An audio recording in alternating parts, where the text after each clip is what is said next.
बंदी छोड़ सतगुरु रामपाल जी परमेश्वर जी की जय हो। परम पिता परमात्मा सारी सृष्टि के रचनहार कुल मालिक असंख्य ब्रह्मांडों के स्वामी जगत गुरु तीनों लोकों में प्रवेश करके सबका भरण पोषण करने वाले राजाधिराज आत्माधार नाथों के नाथ देवों के देव महादेव सर्वेश्वर महेश्वर मृत्युंजय अजरो अमर आदि अनादि सनातनी प्रभु जगत पिता जगदीश्वर श्री श्री 1008 की उपाधि के वास्तविक अधिकारी अकाल मूरत शब्द स्वरूपी राम वासुदेव सर्वगतम ब्रह्म परम पूज्य प्रथम पूज्य परम संत परम पुरुष परम धनी परम दयालु सत्य कबीर हक्का कबीर अल्लाहु अकबर बाखबर अल्लाह ताला जगत के तारणहार जगत के मुक्तिदाता जगत के जगन्नाथ हारे के सहारे हिंदुओं के राम मुसलमानों के अल्लाह सिखों के वाहिगुरु ईसाइयों के मसीह दया के सागर दयानिधि करुणा के सागर करुणानिधि स्वयंभू परिभू संकट मोचन कष्ट हरण मंगल करण दुख भंजन अविगत कबीर निर्विकार निर्विषम परमात्मा अलय अलेख सतगुरु आदि अनादि सतगुरु असली मर्यादा पुरुषोत्तम असली राम असली कृष्ण असली घनश्याम असली मुरारी राजाओं के राजा महाराजाओं के महाराजा शहनशाहों के शहनशाह सम्राटों के सम्राट भगवानों के भगवान अल्लाहों के अल्लाह प्रभुओं के प्रभु मसीहाओं के मसीह सच्चे वाहिगुरु बाबाओं के बाबा पीरों के पीर सेठों के सेठ जगत सेठ सावड़सा सेठ सर्वगुण संपन्न अनंत कोटि कलाओं के स्वामी अनंत कोटि ब्रह्मांडों के नायक योगियों में महायोगी ध्यानियों में महाध्यानी सिद्धों में परम सिद्ध ज्ञानियों में तत्व ज्ञानी ब्रह्म ज्ञानी महाज्ञानी परम ज्ञानी सर्वश्रेष्ठ ज्ञानी विज्ञानी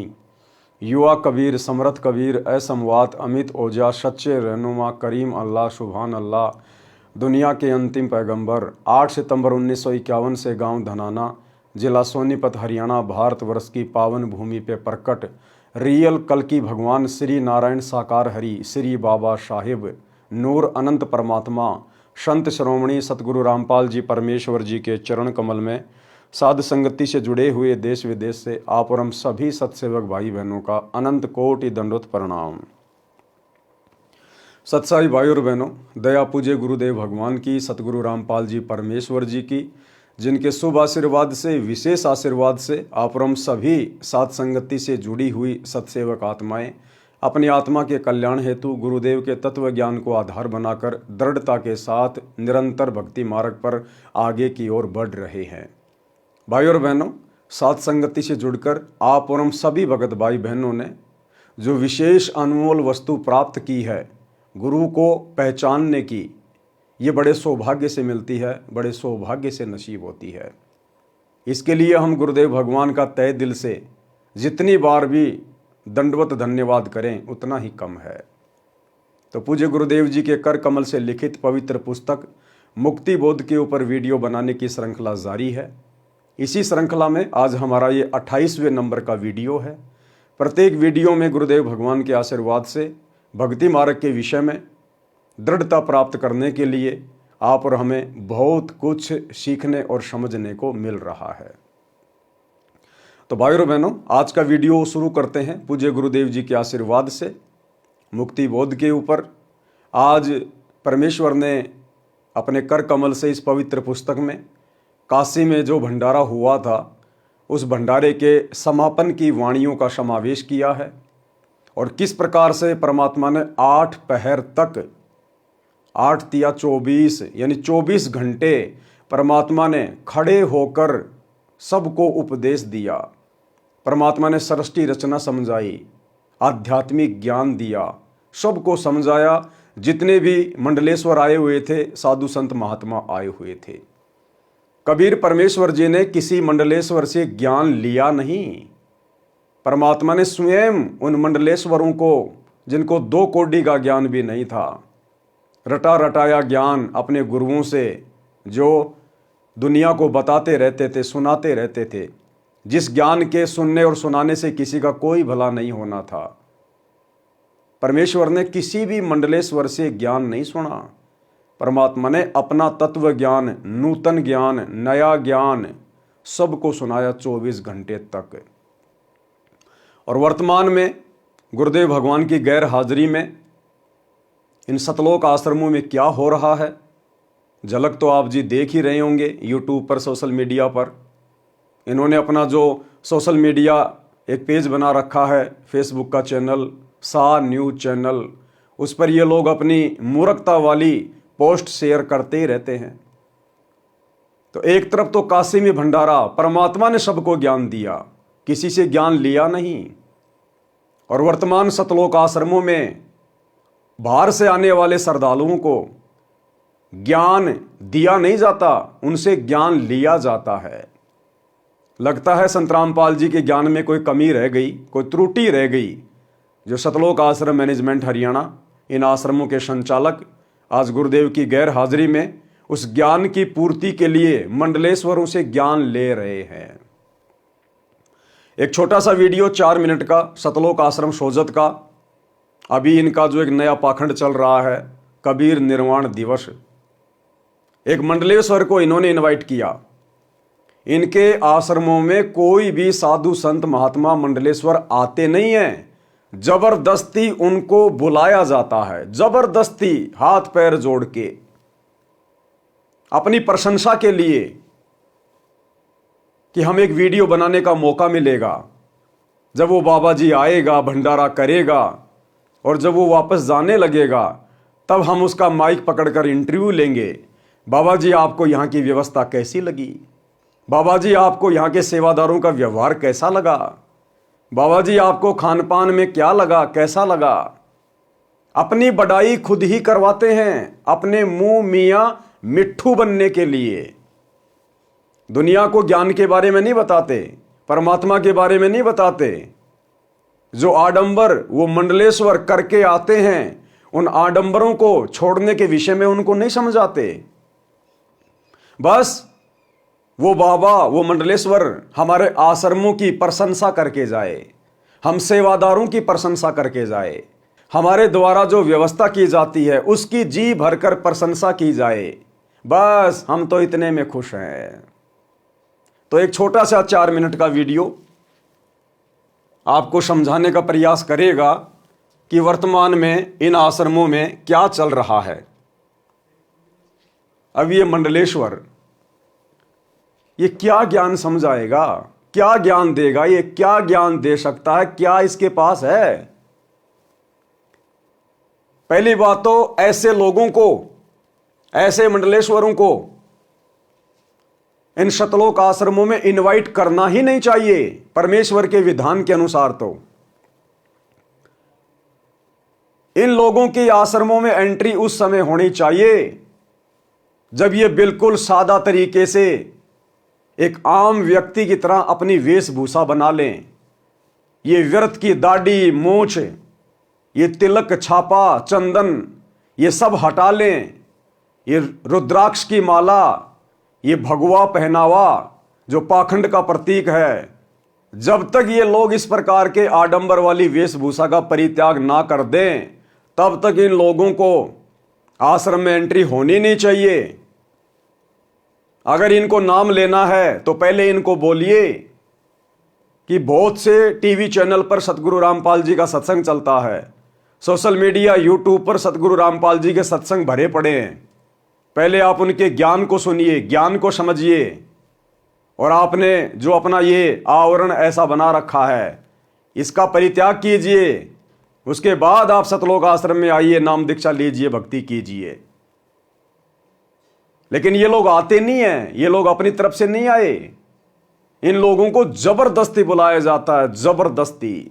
सरपंच को, एमएलए को, विधायक को, भूतपूर्व सरपंच को, इस तरह के पाखंडी बाबाओं को जबरदस्ती आश्रमों में इनवाइट किया जाता है अपनी प्रशंसा करवाने के लिए।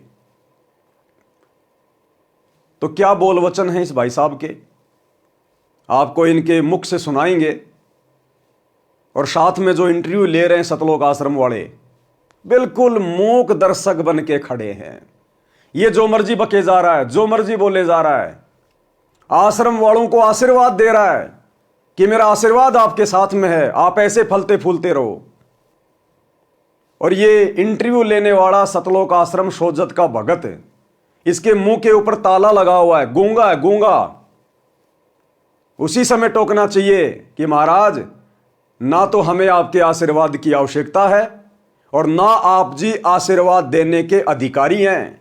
आप पूर्ण संत नहीं हैं, आपको अभी शास्त्र अनुकूल ज्ञान नहीं है, आप एक जीव हैं। आपको तो स्वयं भक्ति करनी चाहिए सतगुरु रामपाल जी से उपदेश लेकर। लेकिन इतनी बातें बोलना भला इनकी जुबान पे कहां। अगर इतनी बातें बोल देंगे तो दोबारा से मंडलेश्वर जी क्यों आएंगे? मंडलेश्वर जी नहीं आएंगे तो इनकी प्रशंसा कौन करेगा? इनकी व्यवस्था को अच्छा कौन बताएगा? इसलिए ये लोग जवाब नहीं देते, केवल सामने वाले के जवाब सुनते हैं। वो चाहे जो मर्जी बकता रहे, जो मर्जी भोगता रहे। और एक दो भगत, अरे शिष्य कहते हैं अपने आप को सतगुरु रामपाल जी का, और इस मंडलेश्वर के पास में ऐसे खड़े हैं। ये भाई साहब, ये इस मंडलेश्वर के पास में ऐसे खड़े हैं जैसे कि ये सतगुरु रामपाल जी के भगत नहीं हैं, ये इस मंडलेश्वर के भगत हैं। और इसकी प्रत्येक आनंद ले रहा है जैसे रस टपक रहा हो।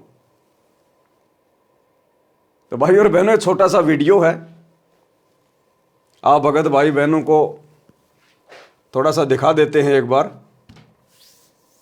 ताकि आपको भी पता चले कि इन सतलोक आश्रमों में वर्तमान में किस कदर गुरुदेव भगवान के ज्ञान का हिंडोला बना दिया गया है। ज्ञान का हिंडोला बना दिया, ज्ञान का हिंडोला। सुनिएगा जी। आपका नाम क्या है और आप किस पंथ से ताल्लुक रखते हैं? मल्लेश्वर हरिराम दास, आश्रम जेतारण गीता भवन। हमारी बड़ी गद्दी है काशी पंचगंगा घाट। जगतगुरु रामानंद आचार्य हमारे दादा गुरु है। और अभी हम परसों ही आए हैं, 1 महीना प्रयागराज कुंभ में थे। वहाँ भी संतों के दर्शन और संतों की वाणी, और ये लंगर चलता, वैसे लंगर 1 महीना चलता था। ये कह रहा हम तो सीधे प्रयागराज से आए, महाकुंभ से आए, 1 महीने हम वहां थे, अब हमें यहां बुला लिया गए तो हम यहां आ गए। वहां पर भी ऐसा ही लंगर चल रहा था। हम तो घूमते हैं, फिरते हैं, मौज करते हैं, ऐश करते हैं। इससे एक बात तो साबित हो गई ना कि इन लोगों को ज्ञानवान से कोई मतलब नहीं है, इनको शत भक्ति से कोई मतलब नहीं है। अभी तो इनकी मौज मच रही है, हजारों की लाखों की संख्या में इनके शिष्य हैं। अभी इनको भक्ति और भगवान की आवश्यकता नहीं है। इसको जबरदस्ती बुलाया गया है, जबरदस्ती इन लोगों से ज्ञान लेने के लिए, क्योंकि संत रामपाल जी का ज्ञान आधा अधूरा है। इसलिए सतलोक आश्रम मैनेजमेंट हरियाणा को सतलोक से भी ऊपर का ज्ञान चाहिए। सतगुरु रामपाल जी के आशीर्वाद से सतलोक आश्रम मैनेजमेंट हरियाणा की बात नहीं बन रही। उनसे ऊपर कोई आशीर्वाद देने वाला हो, उस आशीर्वाद की आवश्यकता है। और ये बाबा जी आशीर्वाद देंगे, सबको देंगे। ये काल की सूक्ष्म चाल है, ऐसे ठगता काल। समझाएंगे आपको, सुनिएगा। दर्श परस मंजन कर पाना, जैसे भी यहाँ होता है ना, वैसे प्रयाग में होता था। दर्श परस मंजन कर पाना, हरे कोटि के वेद पुराना। अब आप लोग सब क्यों आए इतने जने? यानी जैसे कपड़ा गंदा होता है ना, तो कपड़े का मैल तो साबुन से, सर्फ से दूर होता है, पर अंतःकरण कर्म पाप रूपी जो मैल है ना, वो संतों की सत्संग की, उनकी वाणी से, उनके दर्शन से दूर होता है। तो आप लोग धन्यवाद है जो संतों के दर्शन और वाणी सत्संग करने आए हैं। आप जैसा कोई भाग्यशाली नहीं है, क्योंकि एक घड़ी आदि में पुण्यात, तुलसी सत्संग कोई साधु की हरे कोटि अपराध। और सत्संग ज़्यादा ना कर पाए तो घड़ी पल भी करना चाहिए। यानी जैसे 1000 मन घास का ढेर हो और एक आग की चिंगारी गिर गई हो तो देखते थे जल के भस्म। इसी प्रकार संतों की सत्संग, संतों की वाणी, अगर एक शब्द भी जीवन में उतर गया हो तो जन्मांतर बिगड़ा हुआ है ना, वो सारे कर्म जल के और शुद्ध पवित्र बन जाता है और परमात्मा के धाम में वो पहुँच सकता है। तो आप धन्यवाद हैं। यहाँ पर आपने आश्रम देखा है, सारी व्यवस्थाएं देखी, आप आगे भी गए। संत रामपाल जी महाराज जी के जो आश्रम की जो व्यवस्था है, इसके बारे में क्या बोलना चाहेंगे आप? ये व्यवस्था हम देख के अति प्रसन्न है। जो नियम से व्यवस्था होनी चाहिए, जो मर्यादा की व्यवस्था होनी चाहिए, वो व्यवस्था पूरी सही रूप से चल रही है। ये देखो कितने ध्यान से सुन रहे हैं। ये देखो देखो, ये इनको देख के आपको ये नहीं लगेगा ये संत रामपाल जी के भगत हैं, आपको ये लगेगा ये इस मंडलेश्वर के भगत हैं। देखो कितने ध्यान से सुन रहे हैं, कितने ध्यान से सुन रहे हैं, जैसे कि ये ज्ञान इन्होंने कभी अपने गुरु जी से सुना ही नहीं कि जब ये सतनाम हृदय धर्यो भयो पाप को नाश, और जैसे चिनगारी अग्नि की पड़े पुरानी घास। जो बातें गुरुदेव अपने हर सत्संग में बताते हैं, अपने गुरुजी के सत्संग इतने ध्यान से नहीं सुनते, और वही बातें ये 2 कोडी के मंडलेश्वर बता रहे हैं, जो अपने ऊपर उन वाणियों को लागू नहीं करते, खाली बकते हैं रट्टू तोते की तरह। इनके मुख से इन बातों को बड़े ध्यान से सुन रहे हैं, बड़ी सावधानी से सुन रहे हैं। तो ये हैं हमारे भगत भाई शतलोक आश्रमों से। इसके चारों तरफ ऐसे मंडरा रहे हैं जैसे बहुत बड़ी कोई हस्ती आ गई हो, जैसे कि इन्होंने इनसे नाम उपदेश लेना हो कि हमारा उद्धार संत रामपाल जी से नहीं होना, हमने तो ऐसे मंडलेश्वरों से नाम दीक्षा लेनी चाहिए। कितने आसक्त हो रहे हैं, इसकी बातों को सुनने के लिए कितना कान लगा के खड़े हैं। अरे जबकि इसको समझाना चाहिए कि बाबा जी बाबागिरी बहुत दिन कर ली, इस आश्रम में आप आए हो, सत्संग सुने आपने? सत्संग तो कहां सुनेगा बेचारा, सत्संग तो आश्रम में होता ही नहीं। खुद भगत ही आश्रमों में सत्संग नहीं सुनते, ये कहां से सुन लेगा? तो बैठ के इसको सत्संग सुनाना चाहिए था 1 घंटे, और फिर बोलते बाबा जी अब आपकी क्या राय है? आप संत कहलाने के अधिकारी नहीं हैं, आप तो खुद भी नरक में जाने की तैयारी कर रहे हो और अपने हजारों भक्तों की भी नरक की टिकट काट रहे हो। अगर ज्ञान समझ में आ गया तो सतगुरु रामपाल जी से उपदेश ले लो, अपना आत्म कल्याण कराओ। कंठी माला सुमरणी पहने से क्या होए, ऊपर ढूंढो साधु का अंतर राख्या खोए। इसको इस प्रकार की बातें कहनी चाहिए जो इसको चोट लगे। लेकिन ये सतलोक आश्रम वाले अपने वीआईपी गेस्ट को नाराज नहीं कर सकते। बाढ़ में जाए संत रामपाल जी का ज्ञान, कोई नाम ले या ना ले, ये अपने वीआईपी गेस्ट को नाराज नहीं कर सकते, अन्यथा ये दोबारा नहीं आएगा। दोबारा नहीं आएगा तो फिर इनको वीडियो बनाने का मौका कैसे मिलेगा? अभी आशीर्वाद भी देगा सबको, देखना, सारे भक्तों को, आश्रम वालों को आशीर्वाद भी देगा। और ये 1.5 फुट का डंडा लेके खड़ा है सा न्यूज चैनल वाला, ये चुपचाप आशीर्वाद ले रहा है, सुन रहा है, जबकि इसको टोकना चाहिए। हमारा आशीर्वाद है भगवान इससे और ज़्यादा अच्छा सुंदर व्यवस्था बने। हमारा आशीर्वाद है भगवान इससे और ज़्यादा अच्छा सुंदर व्यवस्था बने। हमारा आशीर्वाद है भगवान इससे और ज़्यादा अच्छा सुंदर व्यवस्था बने। हमारा आशीर्वाद है, क्योंकि पहले उसने क्या किया, सवाल है कि महाराज जी आपको यहां आश्रम की व्यवस्था कैसी लगी? ज्ञान गया बाढ़ में कि सर आपको सतगुरु रामपाल जी का ज्ञान कैसा लगा? क्योंकि ज्ञान तो इसको सुनाया ही नहीं, सत्संग तो सुनाया नहीं, तो सवाल क्या खाक करेंगे? सर आपको यहां की व्यवस्था कैसी लगी? बस इनको तो अपनी व्यवस्था की चिंता है। और ये कह रहा है हमारा आशीर्वाद है इससे भी अच्छी व्यवस्था आप लोगों की बने, जैसे कि पहले इसी के आशीर्वाद से पूरी व्यवस्था चल रही है। चलो ये तो कह सकता है, नादान आदमी है, अज्ञानी है, ज्ञान नहीं है, इनकी तो आदत है सबको आशीर्वाद देना। लेकिन ये कौन है? ये देखो, ये ऐसे देख रहे हैं जैसे कोई चील कौवा देखता है।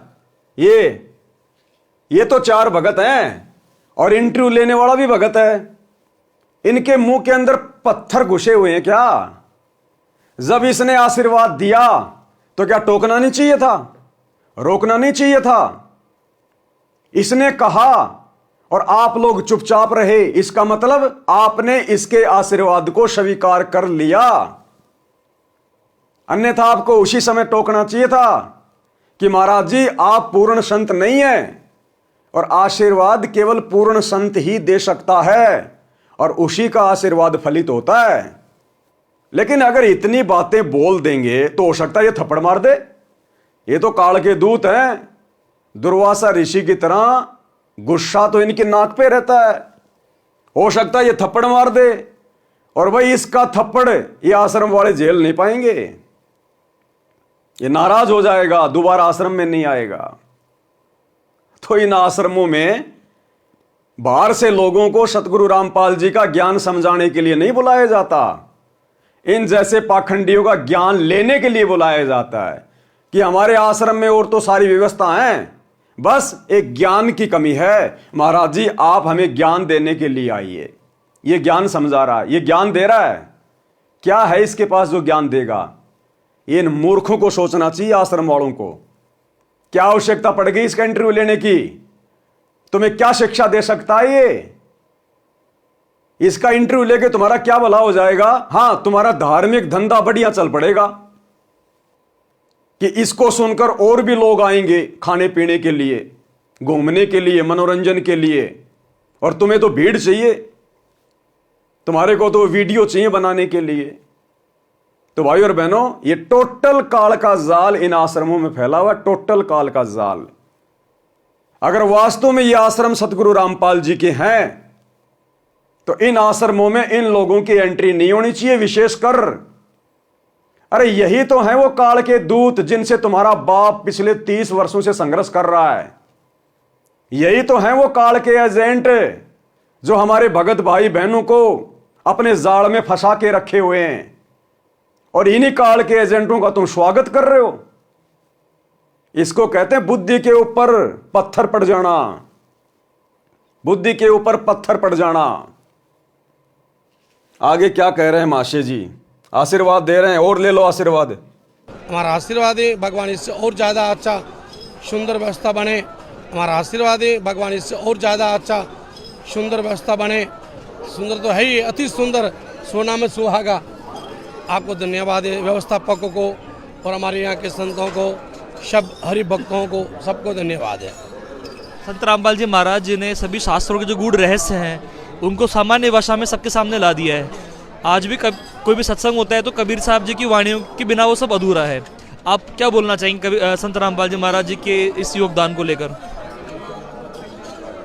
संत रामपाल दास जी, उन्होंने अपनी, क्या होता है संत रामपाल दास जी? ये मूर्तियां खड़ी हैं, ये गूंगे बहरे, और ये कह रहा है सतगुरु रामपाल जी दास जी। अरे क्या होता है दास? इसको तो नहीं पता। ये चार खड़े मुस्टंडे, ये देखो, ये अमित शाह, और ये इंटरव्यू ले रहा, इनको नहीं पता कि हमारे गुरुजी दास हैं या दासों के बाप हैं। अरे तुम भी दास, यानी भगत भी दास, और ये तुम्हारे गुरु को भी दास बता रहा है। अरे नालायको, थोड़ी बहुत तो तमीज लो, थोड़ी बहुत तो अपनी बुद्धि का इस्तेमाल करो, थोड़ा बहुत इसको भी समझाओ। यही तुम्हें समझाया जा रहा है, तुम्हारे गुरु की बेइज्जती किए जा रहा है, तुम्हारे गुरु को दास कह के। अरे इसको तो नहीं पता, लेकिन तुम मूर्खों को तो पता है कि तुम्हारा गुरु दास है या दासों का भगवान है। यह है भाई और बहनों इनका आश्रम वालों का ज्ञान।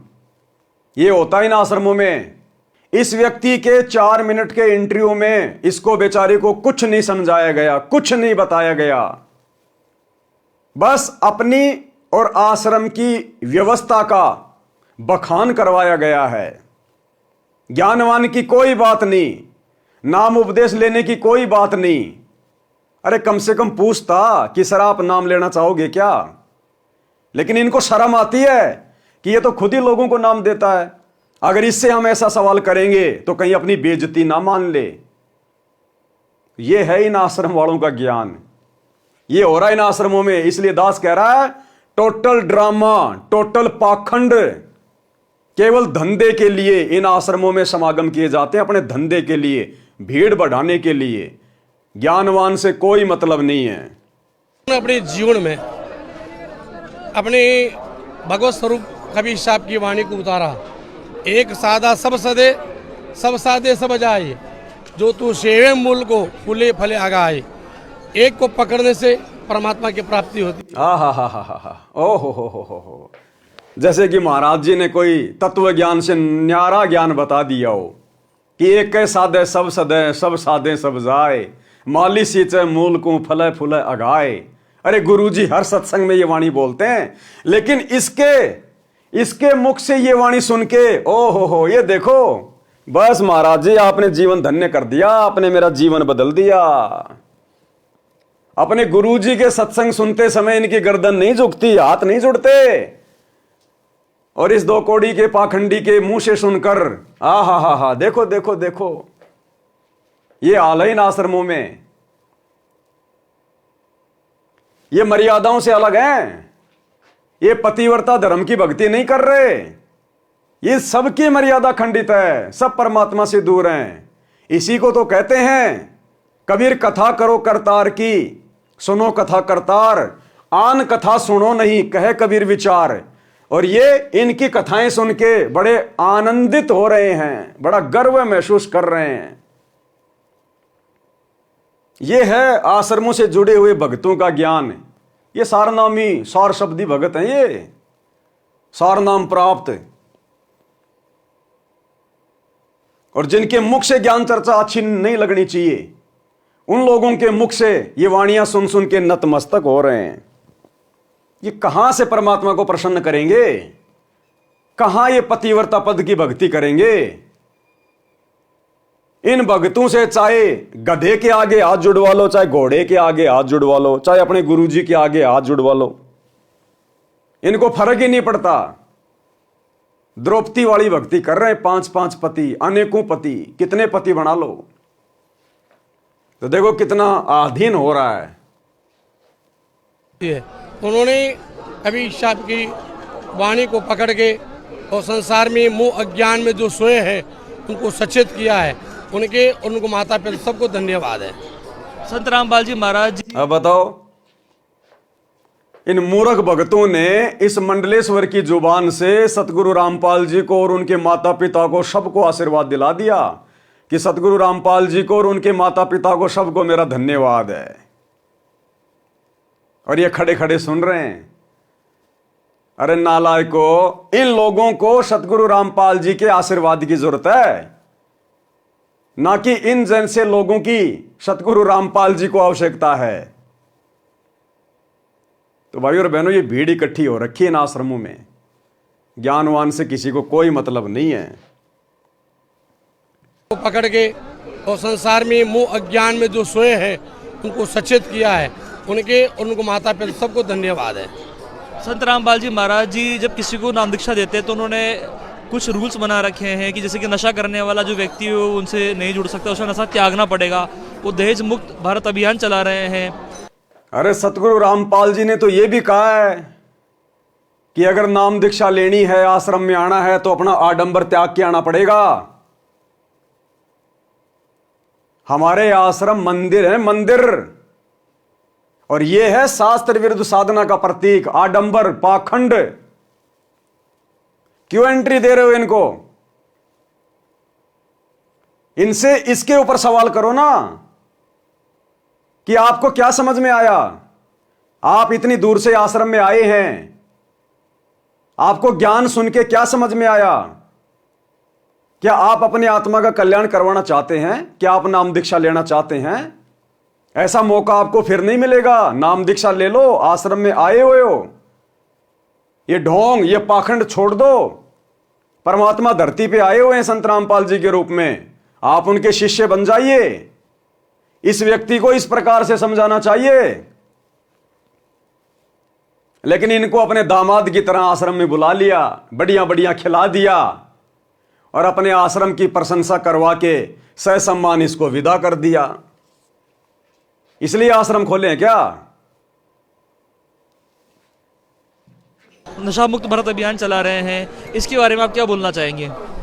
अगर इस प्रकार का नहीं चलाएंगे आप, ये भगवान के पास जाना है, सत मार्ग के द्वारा परमात्मा तक पहुंचना, सतलोक तक, तो आपको एक कुरीतियां सब छोड़नी पड़ेगी। अगर सतलोक जाना है, परमात्मा तक जाना है, तो आपने कुरीतियां छोड़नी पड़ेंगी। और ये क्या है? ये दाढ़ी, मोछ, ये छापा, तिलक, ये कंठी माला, ये क्या है? ये कुरीतियां नहीं है? अरे ये कुरीतियां नहीं है क्या? तो ये भगत, ये मूर्ख भगत हाथ जोड़ के ये किसके उपदेश सुन रहे हैं? अरे खर के मुख से सत्संग कभी अच्छा नहीं लगता, गधे के मुंह से सत्संग अच्छा नहीं लगता। ये कहते हैं हम संत रामपाल जी के भगत हैं और हाथ जोड़ के उपदेश सुन रहे हैं इस व्यक्ति के जिसके पास में 2 कौड़ी का ज्ञान नहीं है। इसलिए बुलाया इनको आश्रमों में। तुम्हारे बाप सतगुरु रामपाल जी ने भी कभी अनुपदेशी व्यक्ति के इस प्रकार से इंटरव्यू लिए क्या? सतलोक आश्रम बरवाड़ा में दिखा दो एक भी इंटरव्यू किसी भी अनुपदेशी व्यक्ति का, और विशेषकर इस तरह के पाखंड से परिपूर्ण व्यक्ति का। अगर तुम्हारे बाप सतगुरु रामपाल जी ने सतलोक आश्रम बरवाड़ा में कभी भी इंटरव्यू लिया हो, लेकिन तुम लोग ये ड्रामा कर रहे हो, पाखंड कर रहे हो। अब ये तुम्हें सतलोक की बात बताएगा कि सतलोक में कैसे जाया जाएगा। गुरुजी ने बताने में कमी छोड़ दी जो अब इन लोगों से सुन रहे हो। अगर इस प्रकार का नहीं चलाएंगे आप, ये भगवान के पास जाना है, सत मार्ग के द्वारा परमात्मा तक पहुंचना, सतलोक तक, तो आपको एक कुरीतियां सब छोड़नी पड़ेगी। संतों का संदेश है कि अनेक प्रकार की कुरीतियां हैं, अपन को टुकड़ों में बांट रही है। ये कुरीतियां दूर होगी तभी सब एक होंगे, और एक होगा तब परमात्मा के प्रति सद्भाव जगेगा, प्रभाव जगेगा, तब संतों के दास बनेंगे, संतों के दास बनेंगे तब परमात्मा के पास पहुंचेंगे। अच्छा, आप संत रामपाल जी महाराज जी के ज्ञान के बारे में क्या बोलना चाहेंगे? हम रामपाल दास जी महाराज के बारे में ये बोलना चाहते हैं। क्या बोलना चाहेगा? ये सत्संग इसने सुने ही नहीं, आश्रम में इसको सत्संग सुनाए ही नहीं, तो संत रामपाल जी के ज्ञान के बारे में क्या खाक बोलेगा? अब ये सवाल करते यूं देख रहा इधर उधर, और क्या बोलेगा ये? सुन लेना क्या बोलेगा। सत्संग सुना होगा तब बोलेगा ना। अरे तुम लोगों ने आश्रम में इसको बैठा के सत्संग सुनाया होगा तब बोलता ये। तुमने तो आते ही उसकी दामाद की तरह खातर शुरू कर दी। लो जी पानी, लो जी चाय, आओ जी लड्डू जलेबी बर्फी जीमो जी, और चलते समय ये माइक लेके खड़े हो गए। तुमने सत्संग इसको सुनने कहां दिया बेचारे को? जो तुम कह रहे हो कि सतगुरु रामपाल जी के ज्ञान के बारे में आप जी क्या कहना चाहेंगे? ये पोर्टल ड्रामेबाजी हो रही है भाई और बहनों। के पास पहुंचेंगे। आप संत रामपाल जी महाराज जी के ज्ञान के बारे में क्या बोलना चाहेंगे?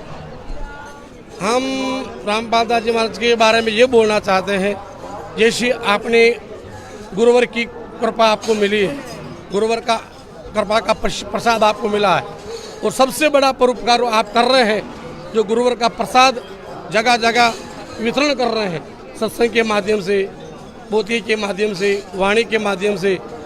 अरे भैया, वो लोग ये पूछ रहे हैं कि आपको सतगुरु रामपाल जी के ज्ञान में क्या अच्छा लगा, आपको क्या समझ में आया? आप तो ऊपरी ऊपरी बातें कर रहे हैं, अपने गुरु से प्रसाद लेके सबको बांट रहे हैं, ये कर रहे हैं, वो कर रहे हैं। अरे ज्ञान कैसा लगा? सुने कभी सत्संग तुमने? क्या विचार किया तुमने सतगुरु रामपाल जी का ज्ञान सुन के? अब क्या बताएगा बेचारा ये, जब इसने सुने नहीं तो। संगत तो नहीं सुनती गुरु जी के सत्संग, और जो खुद सत्संग करता है वो कहां से संत रामपाल जी का सत्संग सुनेगा? तो फालतू के सवाल, फालतू के जवाब और कुछ नहीं हुआ भाई। जगह जगह वितरण कर रहे हैं, सत्संग के माध्यम से, पोथी के माध्यम से, वाणी के माध्यम से। इसलिए सबसे बड़ा परोपकार होता है संतों की वाणी उच्चारण होना, और अनेक प्रकार के प्रपंच में, अनेक प्रकार के माया में फंसे हुए उन झूठे जंजाल को छोड़कर संतों की वाणी को अपने जीवन में उतार कर और जीवन को अंधकार से प्रकाश में लावे, और वही आप काम कर रहे हैं। आ गया अंधकार से प्रकाश में जीवन, इन आश्रम वालों का भी आ गया और इस महामंडलेश्वर का भी आ गया। तो भाई और बहनों, 650 साल पहले कबीर परमेश्वर जी ने काशी के भंडारे में 8 पहर यानी 24 घंटे खड़े होके परमात्मा ने लोगों को ज्ञान समझाया, आत्म ज्ञान दिया, परमात्म ज्ञान दिया, सृष्टि रचना समझाई। इन जैसे पाखंडियों से ज्ञान सुना नहीं, ज्ञान लिया नहीं, क्योंकि मालिक को पता था कि इनके पास में क्या ज्ञान है, छींट भी नहीं है। और आज ये सतलोक आश्रम वाले अपने गुरु के ज्ञान की तो इनको उल्टियां हो रही हैं, हजम नहीं हो रहा। दुनिया का ज्ञान ले रहे हैं और नया ज्ञान अपने गुरु जी को आशीर्वाद दिला रहे हैं इन पाखंडियों से। ये है इन आश्रमों का ड्रामा। तो शुरू करते हैं भाई और बहनों, पवित्र ग्रंथ मुक्ति बोध से वीडियो नंबर 28, केशव जी के वचन तथा भंडारा संपन्न की वाणी। पारक के अंक की वाणी नंबर 925 से 930 का सरलार्थ है। केशव ने कहा कि हे कबीर जी, आप समर्थ परमेश्वर हैं। केशव जी ने क्या कहा? हे कबीर जी, आप समर्थ परमेश्वर हैं, आप जो चाहो सो कर सकते हो। हे सतगुरु, हे सतगुरु। केशव जी किसको कह रहे हैं? सतगुरु कबीर जी को। और आज हम किसको कह रहे हैं सतगुरु? अपने गुरु जी को। तो हमारे गुरु जी कौन हुए? कबीर जी, क्योंकि सच्चा सतगुरु कबीर ही होता है। हे सतगुरु सुनो, आप तो दीन दयाल हो, मैं आपके अधीन हूं, आप समर्थ परमेश्वर हो, आपको अनंत कोटि ब्रह्मांडों को पार करने में कोई देर नहीं लगती। पहुंचूंगा क्षण एक में जन अपने के काज। आप ही दारमदार यानी सर्वे सर्वा हैं, सबके मालिक हो। आप ऐसे परपंच सदा से करते आए हो, अपना भेद नहीं देते। आप ऐसे परपंच यानी ऐसा खेल आप सदा से खेलते आए हो, आप अपना भेद किसी को नहीं देते। आप एक दास बनकर, आप एक भगत बनकर, आप एक संत बनकर अपना ज्ञान अपनी आत्माओं तक पहुंचाते हो, उनको काल के जाल से बाहर निकालते हो। आप अपना भेद किसी को नहीं देते। आप ऐसे प्रपंच, ऐसी लीलाएं सदा से करते आए हो, और वही प्रपंच हमारे गुरुदेव कर रहे हैं 1994 से। वही लीला आज परमेश्वर अपने आप को छुपाते हुए कर रहे हैं। आप ऐसे प्रपंच सदा से करते आए हो, अपना भेद नहीं देते। आप सबके उत्पत्ति करता हो, मोक्षदाता हो। क्या हो? मोक्षदाता, भक्ति मुक्ति के दाता सतगुरु, भटकत प्राण फिरंदा, उस साहिब के हुक्म बिना नहीं तरवर पात हिलंता। तो भक्ति और मुक्ति का दाता कौन? सतगुरु। भक्ति मुक्ति के दाता सतगुरु, मोक्ष दाता हो, सुख के सागर हो, जीवन के सच्चे साथी हो। आप सर्व सृष्टि का ताना बुनने वाले जुलाहा हो, यानी सर्व ब्रह्मांडों के रचनहार हो। पारक के अंक की वाणी नंबर 931 से 939। केशव चले सब धाम को, 9 लख बोडी लीन, गरीब दास बंधन किया, बाजत हैं सुरबीन। केशव और कबीर जित मिलन भये तहां एक, दास गरीब कबीर हरि धरते नाना भेख। जब परमात्मा काशी का भंडारा संपन्न करके और सभी को सतलोक के लिए प्रस्थान करने लगे, तो उस समय सिकंदर लोदी ने देखा कि केशव जी कबीर परमात्मा में समा गए, और सारी की सारी बालद, 9 लाख बैल और लाखों सेवादार एक क्षण में अंतर्ध्यान हो गए। एक क्षण में केशव और कबीर जित मिलन भये तहां एक, दास गरीब कबीर हरि धरते नाना भेख।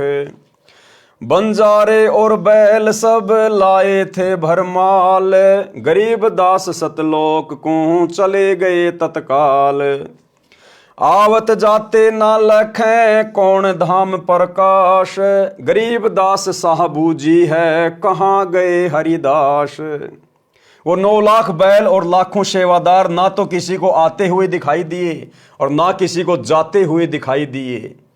और जब अचानक से वो गायब हो गए, तो शाह यानी बादशाह सिकंदर लोदी, गरीब दास सा बूझ है, सिकंदर लोदी बूझ रहा है, पूछ रहा है कहां गए हरिदास, कि आपके भगत कहां गए, वो सेवादार कहां गए।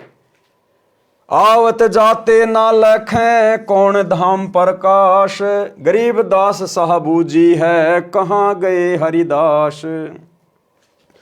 हरि में हरि के दास हैं दासन के हरि पाश। अब क्या कह रहे हैं परमात्मा कि हरि में हरि के दास हैं, कि भगत के शुद्ध हृदय में ही भगवान निवास करता है। जो दास बन जाता है, भगत बन जाता है, फिर वो परमात्मा, वो सतगुरु उसके अंदर ही निवास करता है शब्द रूप में। क्या कह रहे हैं परमात्मा, हरि में हरि के दास हैं, यानी परमात्मा में ही भगत समाया हुआ है। यहां परमात्मा ये बात क्यों बोल रहे हैं कि हरि में हरि के दास हैं? इसलिए कि मैं खुद ही केशव बंजारा बन के आया हूं। मैं खुद ही एक दास की भूमिका कर रहा था।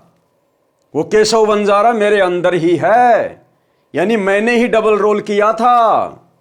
हरि में हरि के दास हैं, और जितने भी सेवादार आए थे, 9 लाख बैल आए थे, वो सब मेरी शब्द शक्ति से उत्पन्न थे और वापस मेरे शब्द में समा गए मेरे अंदर। हरि में हरि के दास है और दासन के हरि पास।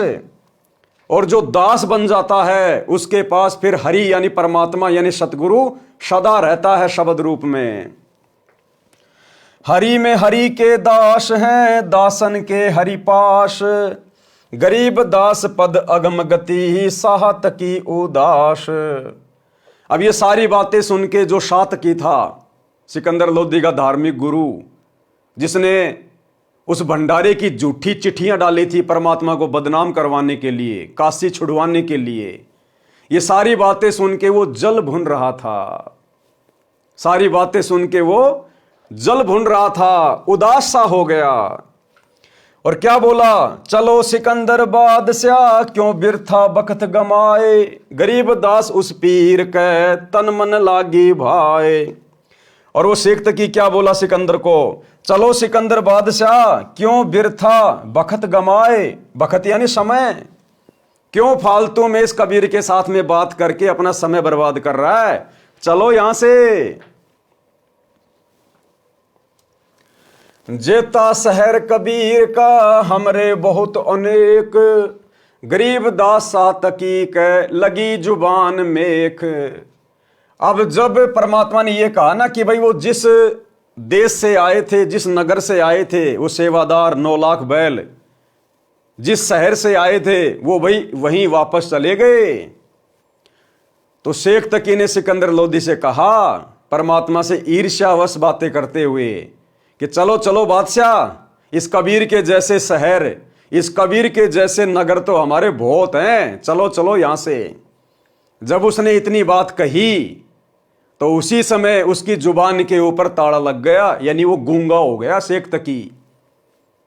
क्योंकि परमात्मा ने उसको अंत तक बहुत मौका दिया, बहुत मौका दिया सुधरने का, लेकिन हर बार वो परमात्मा का विरोध करता रहा, परमात्मा में मीन मेख निकालता रहा, उनको नीचा दिखाने का यत्न करता रहा, जान से मारने का प्रयास करता रहा। अंत में वो गूंगा हो गया, गूंगा बहरा। जेता शहर कबीर का हमरे बहुत अनेक, गरीब दास सातक की कह लगी जुबान मेख। गुंग भय बोले नहीं नहीं जुबाब जुबान, गरीब दास मार्या पर्या बिनसर करो कमान। गुंग भय बोले नहीं, गूंगा हो गया, आवाज नहीं निकली। उसके बाद पूरी जिंदगी फिर वो तड़प तड़प के मरा, भुगत के मरा, गूंगा बहरा रहा पूरी जिंदगी। एता दोष धरे कहां दगद जमी आसमान, गरीब दास सुनिए नहीं गुंग द्वार मुख कान। कि उसने परमात्मा में दोष निकाल के, परमात्मा का विरोध करके उसने इतना पाप कमा लिया, इतना दोष कमा लिया कि उससे संभाला नहीं गया और अंत में पूरी जिंदगी गूंगा बहरा रहा। पारक के अंक की वाणी नंबर 931 से 939 का सरलार्थ। केशव रूपधारी परमेश्वर कबीर जी ने सब बैलों तथा बंजारों को आज्ञा दी कि तुम शवधाम को चलो, यानी सतलोक को चलो। इतना कहते ही सब चल पड़े, गंगा दरिया पार कर गए। कुछ देर बाद सिकंदर राजा ने देखा तो 9 लाख बैल, 1 लाख सेवादार, कोई भी दिखाई नहीं दिया। तब सिकंदर लोदी राजा ने केशव से पूछा कि हे केशव, वे सब कहाँ गए? केशव बोला कि सतलोक से आए थे, सतलोक चले गए। मैं भी चलता हूं, यूं कहकर केशव कबीर जी में समा गए। सिकंदर लोदी और शेख तकी की आंखों के सामने वो केशव कबीर परमात्मा के अंदर समा गया। देखते देखते उसके बावजूद भी शेख तकी की आंख नहीं खुली। इसलिए परमात्मा कहते हैं कि राज त्यागना सहज है, सहज औरत का ने, भाई मान बड़ाई ईर्ष्या दुर्लभ तजना ये। यूं कहकर केशव कबीर जी में समा गए। संत गरीबदास जी ने कहा है कि कबीर परमेश्वर स्वयं ही भिन्न भिन्न रूप बनाकर लीला करते हैं। जैसे कि आज परमेश्वर अपने आप को छुपाकर लीला कर रहे हैं। बंजारे तथा बैल माल भरकर लाए थे, सतलोक में तत्काल चले गए। शेख तकी जो सिकंदर राजा का मंत्री व पीर था, उसके तो तन मन में आग लग गई और राजा से कहने लगा कि चलो, क्यों यहां समय व्यर्थ कर रहे हो? जैसा कबीर का शहर है ऐसे हमारे अनेक हैं। इसने क्या भंडारा किया है, महोछाशा किया है, हम ऐसे ऐसे 100 भंडारे कर देंगे। उसी समय शेख तकी गूंगा हो गया, आजीवन गूंगा रहा, भुगत कर मरा। गरीब कोई कहे जग जो नार करी है, कोई कहे महोछा, बड़े बड़ाई किया करें गाड़ी काट ओछा। अर्थात कोई तो कह रहा था कि दिल खोलकर रुपया खर्चा है, जग जोनार यानी धर्म यज्ञ जीवनवार की है। कोई कह रहा था कि महोछा किया है। महोछा उसे कहते हैं जो किसी बूढ़े के लिए पंडित के द्वारा थोपा हुआ धर्म किया जाता है। उसमें घटिया कपड़ा, घटिया घी डालडा लगता है, कंजूसी करता है, 100 के स्थान पर 10 रुपए खर्च करने की कोशिश करता है, उसे महोछा कहते हैं। यानी मजबूरी में किया गया धर्म यज्ञ, मजबूरी में किया गया अनुष्ठान, उसको कहते हैं महोछा। बड़े लोग यानी अच्छी आत्मा तो यज्ञकर्ता की बड़ाई करते हैं, ओछा यानी दुष्ट आत्मा गाली देता है, उसे बिसराता है, घटिया बताता है।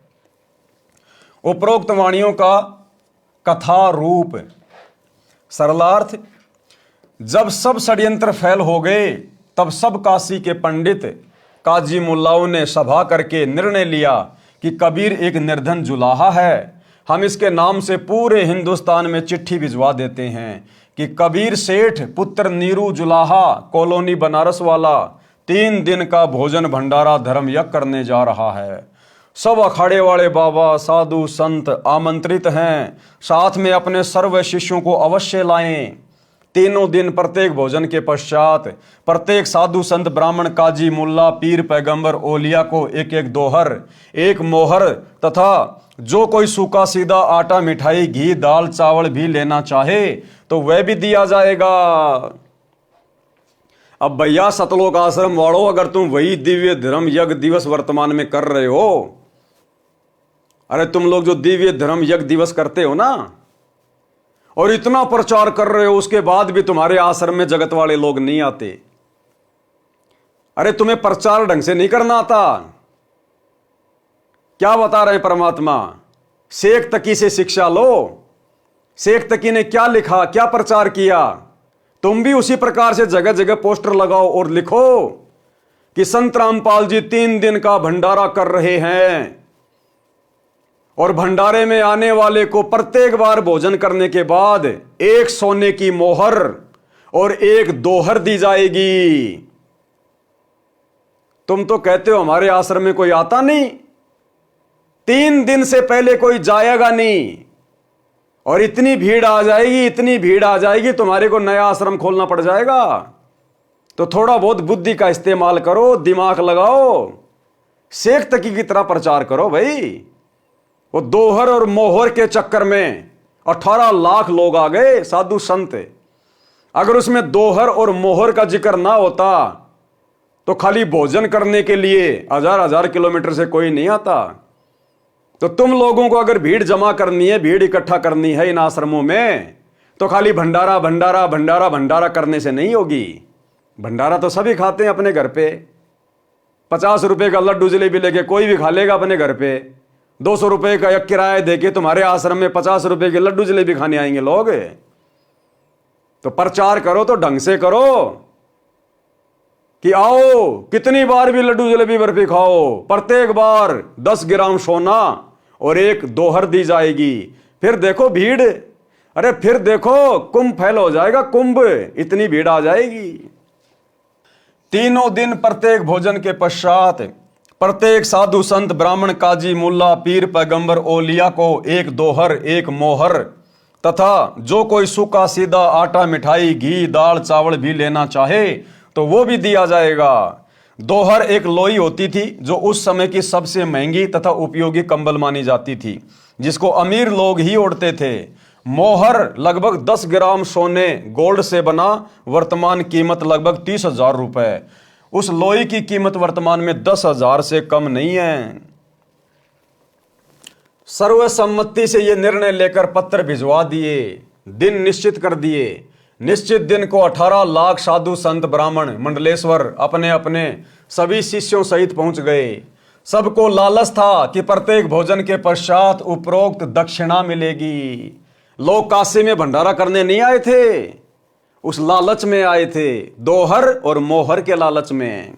तो तुम लोग भी सतलोक आश्रम वालों इसी प्रकार से पोस्टर लगाओ जगह जगह, और फिर देखो भीड़, पूरा धनाना गांव भर जाएगा, रोडे जाम हो जाएगी। इसलिए अपने अपने सर्व शिष्यों को मंडलेश्वर ले आए कि अच्छा माल मिलेगा, सूखा सीधा भी लेंगे, महीनों का खाने का तथा कई कई हजार का सोना तथा लोई मिलेगी, बेचकर काम चलाएंगे। कबीर परमेश्वर ने 2 रूप में अभिनय किया। एक रूप तो अपनी कुटिया में बैठे रहे, दूसरे रूप में अपने सतलोक से 9 लाख बैलों पर थैले रखकर पका पकाया सामान तथा सूखा सामान तथा दोहर मोहर भरकर ले आए। बोरे जो वर्तमान में गधों पर रखते हैं, उस समय बंजारे अर्थात व्यापारी बैलों पर रखकर माल एक मंडी से दूसरी मंडी में ट्रांसपोर्ट करते थे। काशी के बाजार में टेंट लगाकर सारा सामान टेंटों में रख दिया, और कुछ सेवादार भी सतलोक से साथ आए थे जो सारी व्यवस्था संभाल रहे थे। भंडारा शुरू कर दिया। 3 दिन तक चिट्ठी में लिखे अनुसार सर्व दक्षिणा दी गई। उस समय भोजन भंडारे में दिल्ली का राजा सिकंदर लोदी भी आया था तथा उसका निजी पीर शेख तकी भी आया था। शेख तकी उपरोक्त षड्यंत्र का मुख्य सदस्य था। उसने सिकंदर लोदी को भी पत्र भिजवाया। वह चाहता था कि किसी तरह सिकंदर लोदी के दिल से कबीर जी उतरें और मेरी पूर्ण महिमा बने। उस शेख का अनुमान था कि अब की बार कबीर काशी से भाग जाएगा, और भंडारे में पहुंचे साधु कबीर को गालियां दे रहे होंगे। राजा भी कबीर जी का फैन यानी प्रशंसक नहीं रहेगा। परंतु जब भंडारे के स्थान पर पहुंचे तो देखा लंगर चल रहा है, सर्व दक्षिणा दी जा रही है, दोहर मोहर दी जा रही है। सब साधु तथा अन्य व्यक्ति भोजन खाकर दक्षिणा लेकर कबीर सेठ की जय जयकार कर रहे हैं। बादशाह सिकंदर लोदी ने पता किया कि भंडारा करने वाला कहाँ है। बताया गया कि उस सामने वाले बड़े टेंट यानी तंबू में है। वो सतलोक से आए हुए सेवादार केशव बंजारा, उन्होंने किसी से नहीं पूछा कि सर आपको भंडारा कैसा लगा, आपको यहां की व्यवस्था कैसी लगी, आप हमारे व्यवहार के बारे में क्या कहना चाहेंगे। अरे साधु संत महात्मा मान बढ़ाई के भूखे नहीं होते, अपनी प्रशंसा के भूखे नहीं होते। और तुम लोग लेके माइक खड़े हो जाते हो जाते समय, सर आपको यहां के सेवादारों का व्यवहार कैसे लगा, सर आपको यहां के भंडारे की व्यवस्था कैसी लगी, मान बढ़ाई के भूखो। इसलिए तो परमात्मा अपनी वाणी में कहते हैं कि सतगुरु के दरबार में ग्राहक कोटि अनंत, और 4 चीज ये चाहते, रिद्धि सिद्धि मान महंत। ये तो मान बढ़ाई के भूखे हैं, मान बढ़ाई के भूखे, अपनी बढ़ाई खुद ही करवाते हैं। राजा तथा शेख तकी उस तंबू में गए और पहले अपना परिचय दिया, फिर उसका परिचय पूछा। तंबू में बैठे सेठ ने परिचय बताया कि मेरा नाम केशव है, दिल्ली का बादशाह भंडारे में आ गया तो भी परमात्मा नहीं उठे। केशव रूप में परमात्मा अपने टेंट में बैठे रहे, और तुम कोई छोटा मोटा भूतपूर्व सरपंच आ जाता है, उसके चारों तरफ मक्खी मच्छर की तरह भिन भिनाने लग जाते हो। भिन भिनाने, इसको कहां बैठा दूं, इसको क्या खिला दूं, पता नहीं क्या आ गया आश्रम में। और वहां सिकंदर लोदी दिल्ली का बादशाह हाथी पे बैठ के आया था, फिर भी परमात्मा अपने टेंट में बैठे रहे और खुद दिल्ली का बादशाह नीचे उतर के परमात्मा के पास में गया और अपना परिचय दिया कि मैं दिल्ली का बादशाह सिकंदर लोदी हूं, आप कौन हैं? और तुम 2 कोडी के भूतपूर्व सरपंच के पीछे लेके माइक, सर आपका नाम क्या है, सर आप कहां से आए हैं, सर आपको यहां की व्यवस्था कैसी लगी, सर आपको हम भक्तों का व्यवहार कैसा लगा। अरे तुम्हारा असली व्यवहार तो तुम जाहिर नहीं होने देते। तुम्हारा असली व्यवहार शतलोक आश्रम से जुड़े हुए तुम कोऑर्डिनेटरों का, सेवादारों का, तुम्हारा असली व्यवहार तो तुम किसी को दिखाते नहीं। एक समय एक राजा था और वो बहुत सारी भाषाओं का जानकार था। एक दिन उसने अनाउंसमेंट करवाया कि जो भी ज्ञानी, मंत्री या कोई धार्मिक गुरु मेरी वास्तविक भाषा बता देगा कि मेरी मातृभाषा क्या है, उसको मुंह मांगा इनाम दिया जाएगा। वो राजा कई भाषाएं जानता था और सभी भाषाओं को इसी प्रकार से बोलता था जैसे ये इसकी मातृभाषा है। तो कोई भी नहीं पहचान पा रहा था। अंग्रेजी, हिंदी, उर्दू, फारसी, सारी भाषाएं बिल्कुल ऐसे बोलता था फर्राटे की तरह। तो एक समझदार व्यक्ति था, उसने कहा कि महाराज जी मैं बता सकता हूं आपकी मातृभाषा क्या है। बोला भाई तू बता दे। बोला आज नहीं बताऊंगा, कभी मौका देख के बताऊंगा। बोला ठीक है। अब बरसात का टाइम था, बरसात हो गई। अब पहले के समय में मिट्टी की रोडें हुआ करती थी, रोडों पे पानी भर गया, गंदा पानी, बार बार गाड़ियां आने से जाने से। अब राजा जी घोड़े गाड़े जुड़वा के रेड़ों में बैठ के, और राजा जी उसी रोड से जा रहे थे सज धज के, बढ़िया कपड़े पहन के। उस व्यक्ति ने क्या किया कि मौका अच्छा है राजा को उसकी मातृभाषा बताने का। वो भी बराबर से बैलगाड़ी लेके और जोर से दौड़ा, बैलों को मारा और जोर से बैल दौड़े राजा के बराबर से। और जैसे ही उसकी गाड़ी का टायर पानी में गिरा, ऐसे ही वो कीचड़ राजा के ऊपर जाके लगा, उसके मुंह पे। राजा के सारे कपड़े खराब। अब राजा को कहां सहन हो। उसी समय राजा उसको मां बहन की गालियां देने लगा, मां बहन की गालियां। तुरंत वो आदमी नीचे उतर के आया और कहा राजन क्षमा करना, यह है आपकी मातृभाषा। आपकी असली मातृभाषा यह है, जिस भाषा में आप गालियां दे रहे हो ना, यह है आपकी मातृभाषा। तब राजा को एहसास हुआ कि भाई वास्तव में आदमी चाहे कितना ही पढ़ ले, कितना ही लिख ले, लेकिन जो मातृभाषा रहती है उसको आदमी कभी नहीं भूलता। तो ये सतलोक आश्रम मैनेजमेंट हरियाणा वाले इन दुनिया वालों से अपनी प्रशंसा करवाते हैं, सर यहां सेवादारों का व्यवहार कैसे लगा।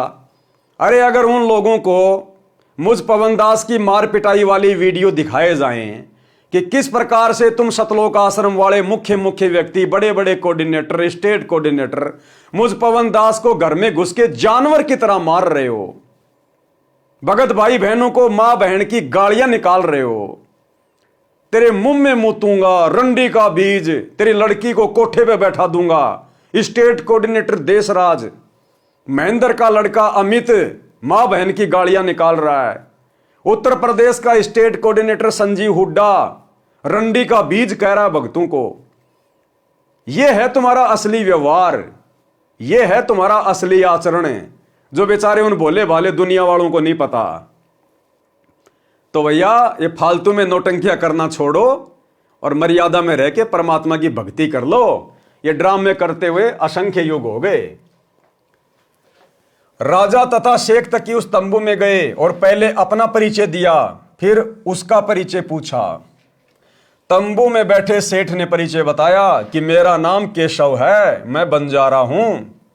कबीर जी मेरे मित्र हैं, उनका मेरे पास संदेश गया था कि एक छोटा सा भंडारा करना है, कुछ सामान लेकर आना। मेरा भी निमंत्रण भेजा था। राजा सिकंदर लोदी ने पूछा कि कबीर जी क्यों नहीं आए। केशव रूपधारी परमेश्वर ने कहा, मैं जो बैठा हूं उनका नौकर, वे मालिक हैं, इच्छा होगी तब चले आएंगे। उनकी कृपा तथा आदेश से सब ठीक चल रहा है, आप जी भी भोजन करें। राजा ने कहा, पहले उस सुभान अल्लाह के दर्शन करूंगा। और दूसरी बात भाई और बहनों, उस भंडारे में परमात्मा ने अपनी तरफ से कोई लड्डू जलेबी बर्फी नहीं बनाए थे। जिन जिन मिठाइयों के नाम शेख तकी ने लिखे थे, परमात्मा ने उस हिसाब से मिठाइयां तैयार करवाई थी। और इन आश्रमों में लड्डू जलेबी बर्फी, लड्डू जलेबी बर्फी, लड्डू जलेबी बर्फी। अरे परमात्मा ने तो मजबूरी में लड्डू जलेबी बर्फी दुनिया को खिलाई थी, अपनी तरफ से नहीं खिलाई। तो क्या ड्रामा चल रहा है तुम लोगों का इन आश्रमों में?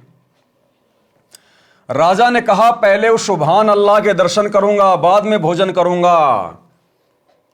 और वर्तमान में इन आश्रमों में लड्डू जलेबी बर्फी खाने वाले भगत भाई बहन, तुम्हारा अल्लाह बैठा हिसार जेल में और तुम भूखी भैंस की तरह टूट पड़ते हो लड्डू जलेबी बर्फी के ऊपर। अरे अपने गुरु की गैर हाजिरी में धिक्कार है हमारे को उन आश्रमों में जाना, धिक्कार।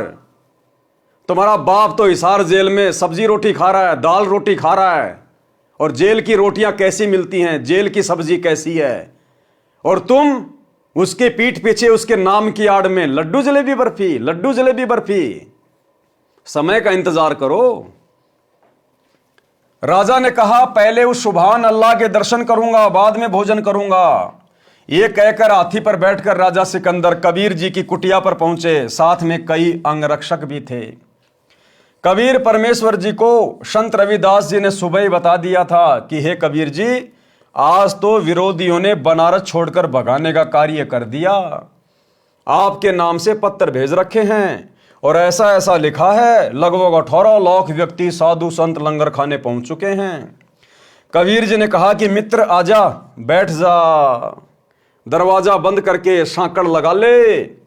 आज का दिन बिताकर रात्रि में अपने परिवार को लेकर भाग जाऊंगा। यानी जैसा रिएक्शन रविदास जी ने दिया वैसा ही रिएक्शन परमात्मा ने दे दिया। जब भगत ने ही अपने गुरु को भगवान नहीं माना तो भगवान कैसे अपने आप को भगवान बताएगा? रविदास जी ने कहा कि भगवान आज तो काशी से भगाने का पूरा बंदोबस्त कर दिया इन लोगों ने। 18 लाख लोग आ गए लंगर खाने, हम कहां से करवा देंगे? क्यों भाई? अगर रविदास जी को विश्वास होता कि ये कबीर ही परमात्मा है, सारी सृष्टि का रचनहार है, जो तीनों लोकों में प्रवेश करके असंख्य आत्माओं को प्रतिदिन भोजन करवा रहा है, तो 18 लाख को भोजन नहीं करवाएगा? अरे बाकी समय भी तो उन 18 लाख को यही परमात्मा भोजन करवा रहा था। लेकिन रविदास जी को पूर्ण तत्व ज्ञान नहीं था। उन्होंने कबीर जी को अपना गुरु अवश्य बना रखा था, लेकिन वो परमात्मा नहीं मानते थे। जब परमात्मा कबीर जी ने देखा कि भगत तो भाई बैकी बैकी बातें कर रहा है, तो परमात्मा ने भी उसी हिसाब से जवाब दिया कि भैया सांकड़ लगा ले, दरवाजा बंद कर ले, दिन दिन काट लो, रात को यहां से निकल लेंगे अपन। तो परमात्मा ने भी भगत के अनुसार ही जवाब दिया। कई अन्य शहर गांव में निर्वाह कर लूंगा, जब उनको कुछ खाने को मिलेगा ही नहीं तो झल्लाकर गाली गलौज करके चले जाएंगे। हम सांकड़ खोलेंगे ही नहीं, यदि किवाड़ तोड़ेंगे तो हाथ जोड़ लूंगा कि मेरा सामर्थ्य आप जी को भंडारा कराने का नहीं है। गलती से पत्थर डाले गए, मारो भावे छोड़ो। दोनों संत माला लेकर भक्ति करने लगे। मुंह बोले माता पिता तथा मृतक जीवित किए हुए लड़का तथा लड़की सुबह सैर करने को गए थे। इतने में दिल्ली के बादशाह सिकंदर लोदी ने दरवाजा खटखटाया। संत रविदास जी ने कहा, प्रभु लगता है अतिथि यहां पर भी पहुंच गए। डर गए रविदास जी। कबीर जी ने कहा कि देख सुराग से बच्चे तो नहीं आ गए हैं। रविदास जी ने देखकर बताया कि नहीं। क्या कबीर परमात्मा अंतर्यामी नहीं थे क्या उनको पता नहीं था कि दरवाजे पर कौन आया है, बच्चे आए हैं या सिकंदर लोदी आया है?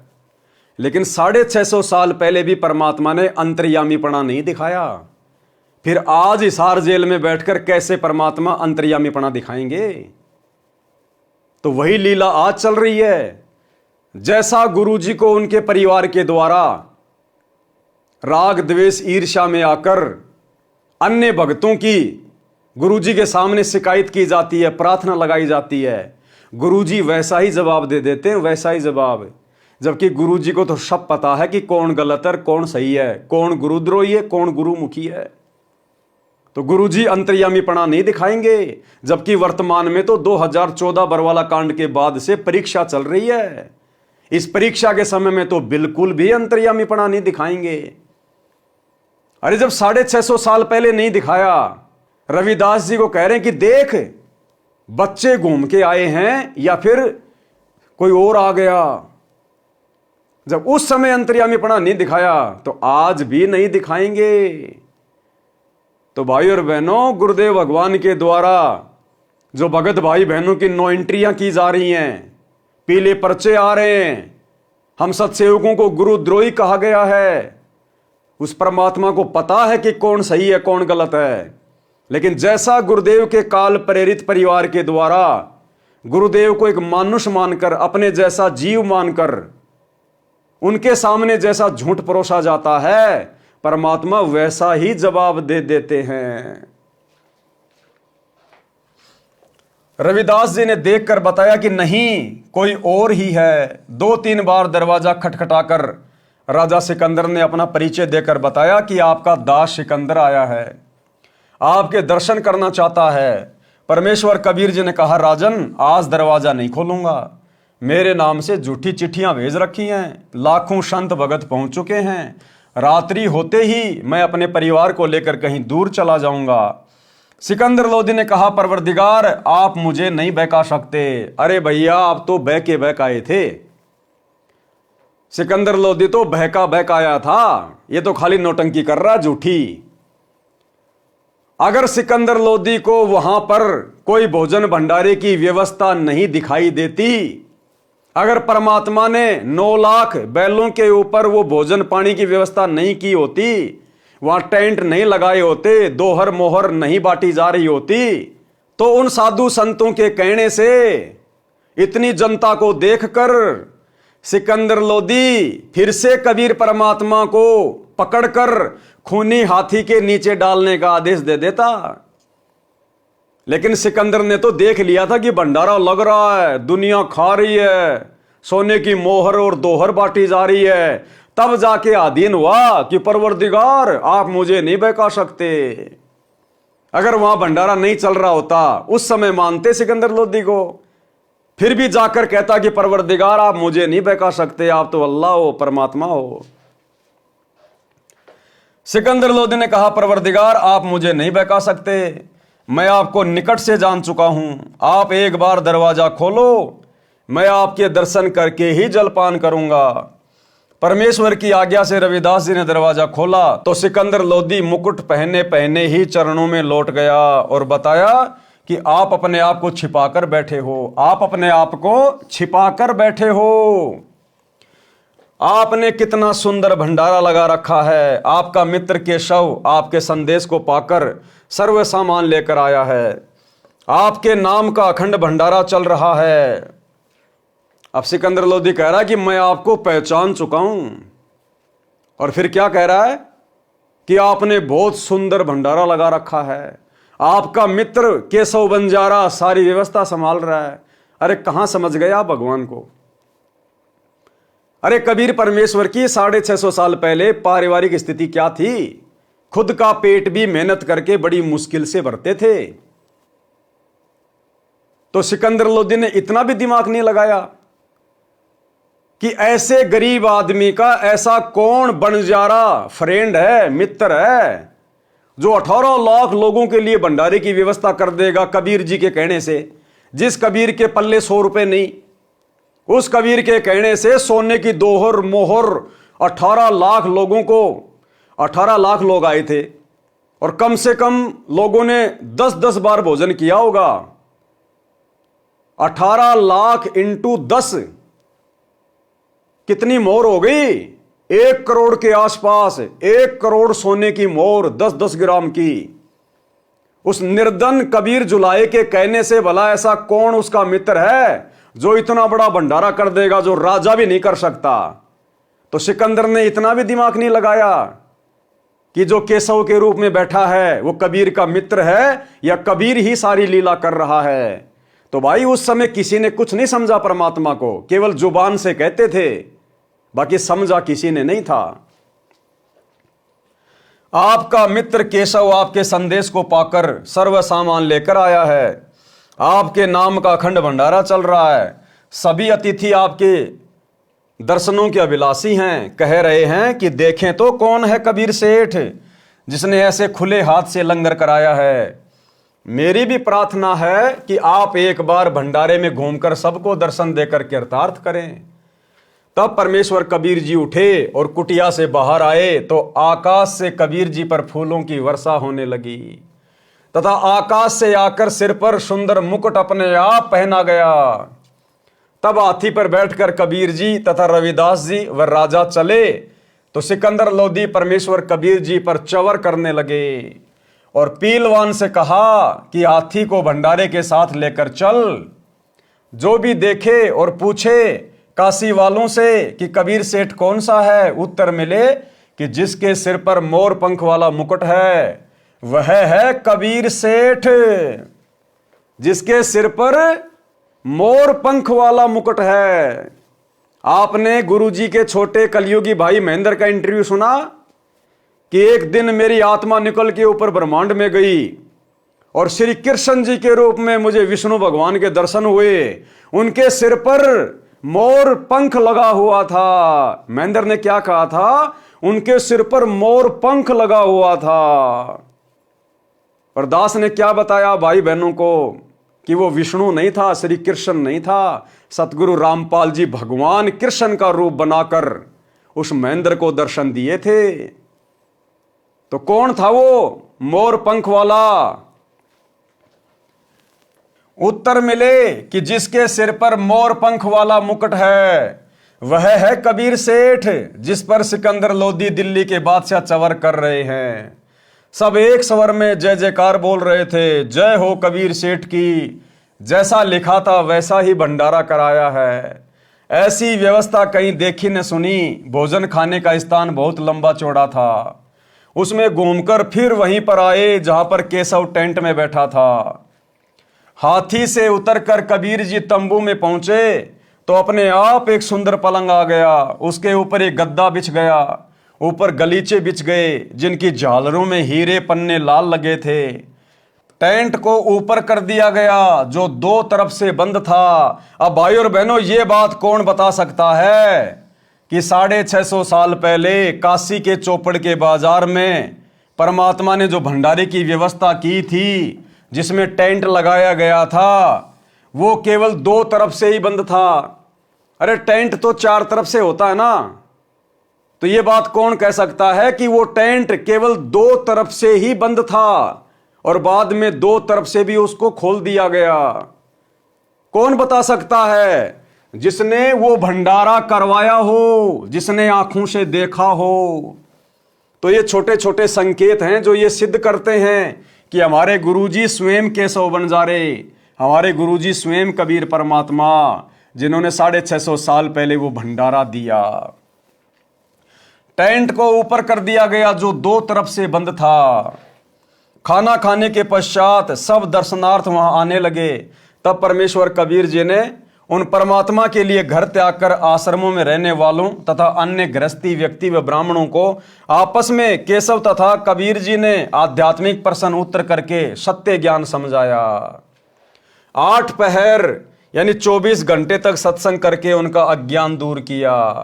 कई लाख साधुओं ने दीक्षा ली और अपना कल्याण कराया। विरोधियों ने तो परमेश्वर का बुरा करना चाहा था, परंतु परमात्मा को इकट्ठे करे कराए भगत मिल गए अपना ज्ञान सुनाने के लिए। उन भक्तों को सतलोक से आया हुआ उत्तम भोजन कराया, जिसके खाने से अच्छे विचार उत्पन्न हुए। उन्होंने परमेश्वर का तत्व ज्ञान समझा, दीक्षा ली तथा कबीर जी ने उनको वर्षों का खर्चा भी दक्षिणा के रूप में दिया। सब भंडारा पूरा करके सर्व सामान समेटकर बैलों पर रखकर जो सेवादार आए थे वे चल पड़े। तब सिकंदर लोधी, शेख तकी, कबीर जी, केशव जी तथा राजा के कई अंग रक्षक भी खड़े थे। अंग रक्षक ने आवाज लगाई कि बैल धरती से 6 इंच ऊपर चल रहे हैं। राजा के बॉडीगार्ड ने आवाज लगाई कि देखो रे देखो, ये बैल तो धरती से ऊपर चल रहे हैं, पृथ्वी पर पैर नहीं रख रहे। ये लीला देखकर सब हैरान थे। फिर कुछ देर बाद देखा तो आसपास तथा दूर तक न बैल दिखाई दी और न ही बंजारे और ना सेवक। सिकंदर लोदी ने पूछा, हे कबीर जी, बंजारे और बैल कहाँ गए?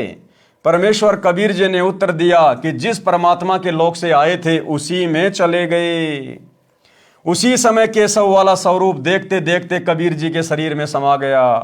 राजा सिकंदर ने कहा, हे अल्लाहू अकबर, मैं तो पहले ही कह रहा था कि ये सब आप कर रहे हो, अपने आप को छिपाए हुए हो। शेख तकी तो जल भुन रहा था, कहने लगा कि ऐसे भंडारे तो हम अनेकों कर दें, ये तो मौछा सा किया है, हम तो जग जोनार कर देते।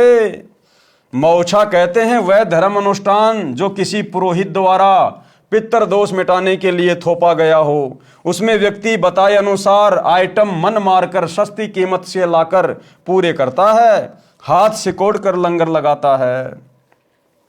और जग जोनार उसे कहते हैं जिसके घर कई वर्षों उपरांत संतान उत्पन्न होती है तो दिल खोलकर खर्च करता है, भंडारा करता है जो खुले हाथों से। संत गरीबदास जी ने उस भंडारे के विषय में जिसकी जैसी विचारधारा थी वो बताई। गरीब कोई कहे जग जो नार करी है, कोई कहे मौछा, बड़े बड़ाई करया करें गाड़ी काटे ओछा। भावार्थ है कि जो भले पुरुष थे वे तो बड़ाई कर रहे थे कि जग जो नार करी है, जो विरोधी थे ईर्ष्यावश कह रहे थे कि क्या खाक भंडारा किया है, ये तो मौछा सा किया है। जब शेख तकी ने ये वचन कहे तो गूंगा तथा बहरा हो गया, शेष जीवन पशु की तरह जिया। अन्य के लिए उदाहरण बना दिया कि अपनी ताकत का दुरुपयोग करना अपराध होता है, उसका भयंकर फल भोगना पड़ता है। केशव आन भया बंजारा, षडदल की निहास है। परमेश्वर कबीर जी स्वयं आकर केशव बंजारा बने। षडदल कहते हैं गिरिपुरी, नागा, नाथ, वैष्णव, सन्यासी, शैव आदि 6 पंथों के व्यक्तियों को जिन्होंने हंसी मजाक करके चिट्ठी डाली थी। परमात्मा ने यह सिद्ध किया कि भगत सच्चे दिल से मेरे पर विश्वास करके चलता है तो मैं उसकी ऐसे सहायता करता हूं। यानी परमात्मा 650 साल पहले सतगुरु की भी भूमिका निभा रहे थे और एक भगत की भी और एक निर्धन व्यक्ति की भी। और परमात्मा ने उस निर्धनता में भक्ति करके ये बताया, ये दिखाया कि अगर आप अपने परमात्मा पर पूर्णतया समर्पित हैं, आप यदि पतिव्रता पद पर रहकर मर्यादा में भक्ति कर रहे हैं और यदि कभी कभार आपके ऊपर कोई आपत्ति आ गई तो आपका गुरु, आपका भगवान आपके समक्ष खड़ा मिलेगा। तुम्हारी भी ऐसे सहायता की जाएगी जैसे परमात्मा ने मेरी करी। एक अभिनय करके परमात्मा ने उस भंडारे में दिखाया। एक अन्य करिश्मा जो उस भंडारे में हुआ वह जिमणवार 3 दिन तक चला था। 3 दिन में प्रत्येक व्यक्ति कम से कम 2 बार भोजन खाता था, कुछ तो 3-4 बार भी खाते थे, क्योंकि प्रत्येक भोजन के पश्चात दक्षिणा में 1 मोहर 10 ग्राम सोना और 1 दोहर कीमती सुस्ती सोल दिया जा रहा था। इस लालच में बार बार भोजन खाते थे। 3 दिन तक 18 लाख व्यक्ति शौच तथा पेशाब करके काशी के चारों ओर ढेर लगा देते, काशी को सड़ा देते। काशी निवासियों तथा उन 18 लाख अतिथियों तथा 1 लाख सेवादार जो सतलोक से आए थे, वहां गंध का ढेर लग जाता, श्वास लेना दूभर हो जाता, परंतु ऐसा महसूस ही नहीं हुआ। सब दिन में 2-3 बार भोजन खा रहे थे, परंतु शौच यानी लैट्रिन 1 बार भी नहीं जा रहे थे, न पेशाब कर रहे थे। इतना स्वादिष्ट भोजन था कि पेट भर भर कर खा रहे थे, पहले से दुगना खा रहे थे। उन सबको मध्य के दिन टेंशन, चिंता हुई कि न तो पेट भारी है, भूख भी ठीक लग रही है, कहीं रोगी ना हो जाएं। सतलोक से आए सेवकों को समस्या बताई तो उन्होंने कहा कि ये भोजन ऐसी जड़ी बूटियां डालकर बनाया है जिनसे ये शरीर में ही समा जाएगा। हम तो प्रतिदिन यही भोजन अपने लंगर में बनाते हैं, यही खाते हैं, हम कभी सोच नहीं जाते तथा ना पेशाब करते हैं, आप निश्चिंत रहो। फिर भी विचार कर रहे थे कि खाना खाया है, कुछ तो मल निकलना चाहिए। उनको लैट्रिन जाने का दबाव हुआ। वो लैट्रिन जाने का दबाव भी उस समय हुआ जब वो सब टेंशन में आ गए। तो परमात्मा से उनकी इतनी टेंशन भी नहीं देखी गई। परमात्मा ने जबरदस्ती उनको लैट्रिन लगा दी, जबरदस्ती। उनको लैट्रिन जाने का दबाव हुआ, सब शहर से बाहर चल पड़े, टट्टी के लिए एकांत स्थान खोजकर बैठे तो गुदा से वायु निकली, पेट हल्का हो गया तथा वायु से सुगंध निकली, जैसे केवड़े का पानी छिड़का हो। सब अपनी गैस को सूंघ रहे हैं, सुगंधित गैस निकल रही है। तब जाकर उनको यकीन हुआ कि वो सेवादार सही कह रहे थे, भाई ये तो कोई विशेष जड़ी बूटी डाल के बनाया गया भोजन है, इसको खाने के बाद में लैट्रिन नहीं आती, पेशाब नहीं आता, सुगंध आती है, सुगंध। ये सब देखकर सबको सेवादारों की बात पर विश्वास हुआ, तब उनका भय समाप्त हुआ। परंतु फिर भी सबकी आंखों पर अज्ञान की पट्टी बंधी थी। परमेश्वर कबीर जी को परमेश्वर नहीं स्वीकारा। पुराणों में भी प्रकरण आता है कि अयोध्या के राजा ऋषभ देव जी राज त्याग कर जंगलों में साधना करते थे। उनका भोजन सुरख से आता था, उनके मल से सुगंध निकलती थी। आसपास के क्षेत्र के व्यक्ति इसको देखकर आश्चर्यचकित होते थे। इसी तरह सतलोक का भोजन आहार करने से केवल सुगंध निकलती है, मल नहीं। अब भैया अगर ये वही दिव्य धर्म यज्ञ दिवस इन आश्रमों में हो रहा है और सारी व्यवस्था यदि परमात्मा ही कर रहा है, तो भैया सैकड़ों की संख्या में लैट्रिन घर क्यों बना रखे ना आश्रमों में? अरे अगर परमात्मा सारी व्यवस्था करेगा, सारा काम करेगा, तो भैया फिर तो सुगंध आनी चाहिए, लैट्रिन तो आना ही नहीं चाहिए। और तुम खा खा के लड्डू जलेबी भर देते हो पूरे लैट्रिन को। वहां पर बेचारे सेवादारों को मेहनत करनी पड़ती है, हाथ दे दे के साफ करना पड़ता होगा वहां। तो भैया डींग मत मारा करो। ठीक है, भंडारा कर रहे हो, बहुत अच्छी बात है, कोई दिक्कत नहीं, लेकिन बढ़ा चढ़ा के अपनी प्रशंसा के लिए, मान बढ़ाई के लिए, ये तो काशी वाला भंडारा हो रहा है, ये तो काशी वाला भंडारा हो रहा है। तो काशी वाले भंडारे में तो कोई लैट्रिन नहीं करता था, तुम लोग लैट्रिन भर रहे हो। काशी वाले भंडारे में तो दोहर और मोहर दक्षिणा में दी जा रही थी, तुम भक्तों से ज्योति पाठ और दान का उल्टा पैसा ले रहे हो। ये अपने स्वार्थ के लिए, अपने धार्मिक धंधे के लिए, भगत समाज को ज्योति पाठ और दान के नाम पर लूटने के लिए किया जाने वाला भंडारा है। ये काशी वाला दिव्य धर्म यज्ञ दिवस नहीं है।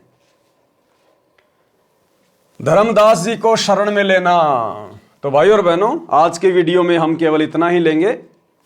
बाकी धर्मदास जी का जो प्रकरण है वो पूज्य गुरुदेव जी के आशीर्वाद से आप और हम सभी सत्सेवक भाई बहनों ने कबीर सागर के सरलार्थ में उसकी शुरुआत में ही बहुत अच्छे से समझ लिया है, पढ़ लिया है। परमात्मा की प्रेरणा से दास इसको दोबारा से रिपीट करना उचित नहीं समझता है। अब हम धर्मदास जी के आगे से जो प्रकरण शुरू होगा मुक्ति बोध में, कल रात्रि 8 बजे हम वहां से वीडियो शुरू करेंगे। तो आज के वीडियो में केवल इतना ही। सभी भगत भाई बहन कल रात्रि 8 बजे दास के Facebook page Pawan Das is live, Manav Dharmi Pawan दास पर लाइव जुड़िए। तब तक गुरुदेव भगवान हम सबको आज्ञा दे, इजाजत दे, आशीर्वाद दे। बंदी छोड़ सतगुरु रामपाल जी भगवान की जय हो। भाई जो गुरु बचन पे डट गे, कट गे फंद 84 के, कट गे फंद 84 के, कट गे फंद 84 के। भाई जो गुरु बचन पे डट गे, कट गे फंद 84 के, कट गे फंद 84 के, कट गे